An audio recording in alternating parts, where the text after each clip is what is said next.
Hello everyone, Colby the DGI Crab is here, and today we are going over the on the bubble stocks for the tier 3 investors aged 50 or 42 to 53. When putting this channel together, I came up with a final list of 60 high quality dividend growth stocks to focus in on and split those into 4 separate tiers based on your age.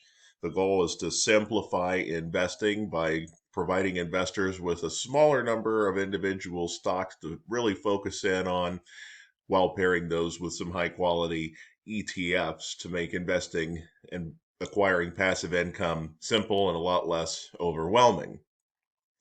When I initially did my research, I have a watch list of over 250 dividend growth stocks, and I narrowed that list all the way down to 100.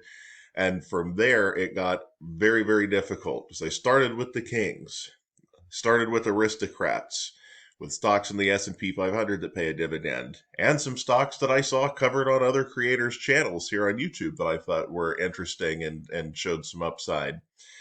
But at the end of the day, I knew that 100 total stocks was still going to be way too many, and trimming that list down from those final 40 got very, very difficult. So I decided to put this together. 40 on the bubble stocks, of course, broken down into tiers based on your age. And I think that the stocks that I'm going to cover here today are all fine investments, and I would certainly not turn my nose up at anyone that had these in their portfolio. So we're going to take a look at the ones that just didn't quite make the cut but are waiting here in the wings just in case one of the stocks in my tier 3 group needs to be removed at some point in time due to a slash dividend or any other potential reason. Before I do cover those, though, I will finally just say that I'm not a licensed professional financial advisor. The opinions expressed in this video are just one crab's opinion, and you should always do your own due diligence before investing in any stock, ETF, or any type of security. Okay, so first one off the bench for this group would be American Electric Power Company Incorporated, stock ticker AEP. AEP is a major electric utility. They typically yield in the 3% range, anywhere from the low threes to the high threes, depending on the value you're getting out of them at the time, what the stock price is. Comfortable payout ratio, solid 5-year growth rate, 3.8% yield, and a 5.7% 5-year growth rate is perfectly ideal numbers for the tier 3 group of investors. Dividend growth rate of 14 years is solid, if unspectacular, but American Electric Power just didn't quite make it for me. It just felt like there were some bigger, more household names and better performers than this one. But it was very, very close when narrowing down this list. This was probably in the 61 to 70 range, to be quite honest, when it came to the stocks I was considering for the channel. Next is Essential Utilities Incorporated, stock ticker WTRG, another utilities company. Very, very solid, consistent performer. Essential Utilities will generally yield in the mid to high twos, maybe low threes. Steady 5-year growth rate, anywhere from 6 to 7%, and manageable payout ratio. 32 consecutive years have been growing the dividend. There's a lot to like about Essential Utilities Incorporated. This one, at the end of the day, just didn't quite make it on the final list due to a little bit of a smaller market cap and just really wanting to focus in on stocks that were really obvious household names. Like are you gonna invest in Chevron or Johnson and Johnson or Procter and Gamble or Essential Utilities, right? Like one of those names on the list is not like the others in terms of their the name recognition that you would get with them. Next is SJW Group, stock ticker SJW. This is another utility, water utility, water services company. This is one of the dividend kings. They have a 56-year history of increasing that dividend. And nothing too exciting here, just a nice stable dividend yield in the mid to high twos and a 5-year growth rate around 6%. SJW was this is another one of those, and I talked about these in the tier 2 group as well. It was just kind of a tweener. It had more of a tier 2 yield of like low to mid twos, but more of a tier 3 5-year growth rate in the 6% range. So while I certainly like the history that they have with the 56 consecutive years of dividend increases, the dividend yield plus growth compound factor just wasn't quite enough for me to get them through to make the final list. Next is WEC Energy Group Incorporated, stock ticker WEC. This energy company, lot to like here. Pretty decent market cap. They usually yield in the mid threes. They're a little bit undervalued as of the date of this recording, yielding above 4%. It's a little on the high end for them. Again, a very manageable payout ratio here, just 63%. It's usually around where it is. Consistent 5-year growth rate of about 7% and 20 years of dividend growth. Very, very stable stock. Not super exciting. Not a household name by any stretch of the imagination. There's certainly a lot to like about WEC as a company. And I would say unless this is a company that actually operates within your area of the country, you've probably never even heard of it before.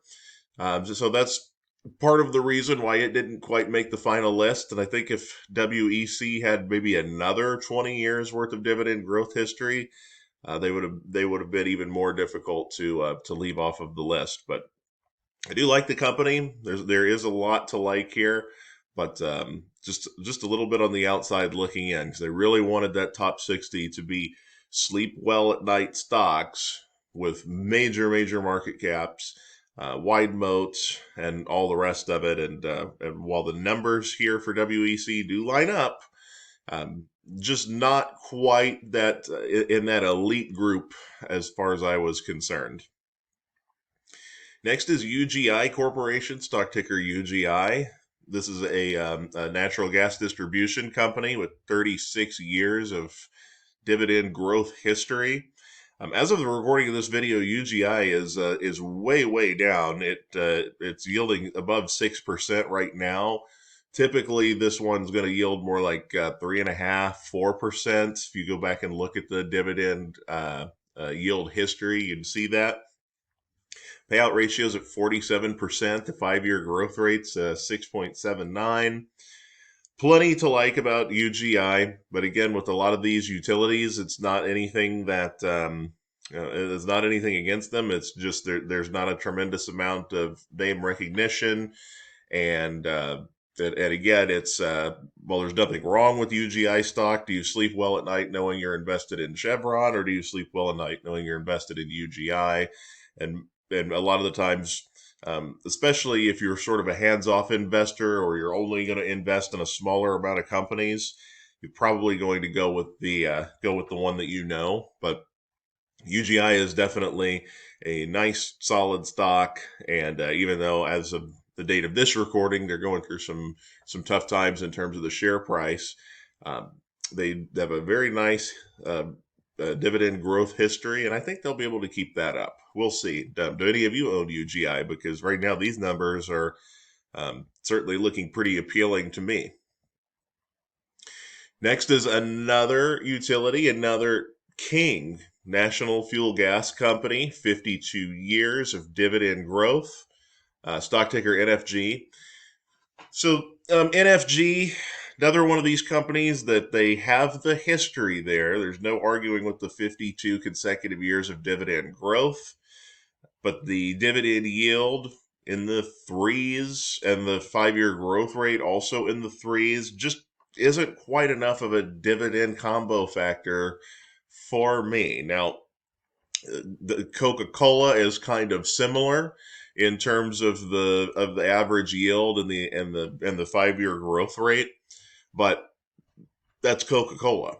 and this is National Fuel Gas Company. And again, nothing against you, National Fuel Gas Company, but in terms of how recognizable you are as a company, there's not too many brands that are going to compete with Coca-Cola. So good stock. Definitely not something that I think is going to be weighting down your portfolio if you've got some shares of this. But ultimately, with just a 3% 5-year growth rate, the yield would have to get up into like the 5% range before this would be all that appealing to me, and then it would look more like a tier 4 stock. So just not quite there, National Fuel Gas, but you definitely deserve an honorable mention. Next is Cullen/Frost Bankers Incorporated, stock ticker CFR. This is a large bank in the state of Texas.